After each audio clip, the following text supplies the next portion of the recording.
pensa no porquê que a gente é religioso, talvez a gente tende a responder rapidamente da seguinte maneira: porque a religião vai nos salvar. Eu sou religioso porque no final da história, quando os meus olhos se fecharem aqui para a história, eles vão se abrir para a eternidade.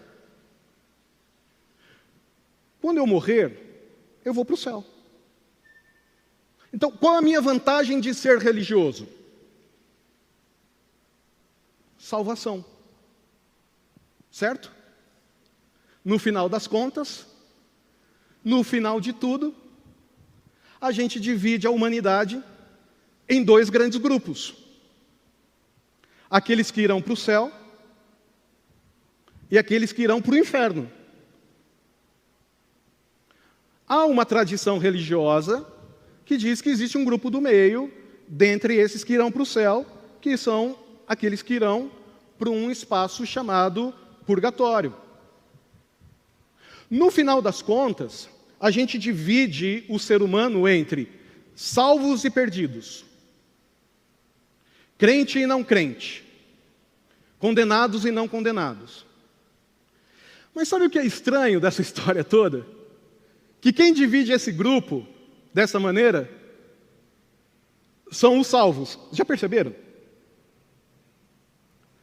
São os que vão se livrar no final da história.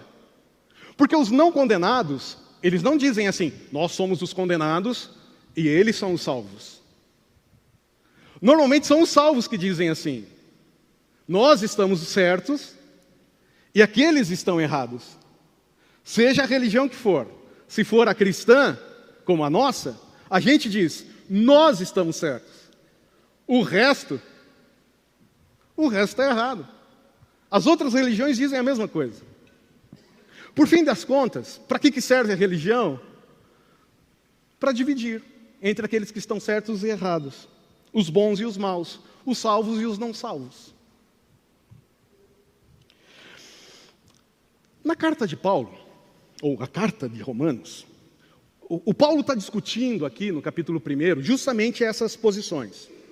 Ele está dizendo: será que existem esses dois grupos mesmo? Salvos e não salvos? Aqueles que fazem o certo e aqueles que fazem o errado? Aqueles que cumprem as coisas corretamente e aqueles que cumprem as coisas erradamente? Aqueles que obedecem à lei e aqueles que não obedecem?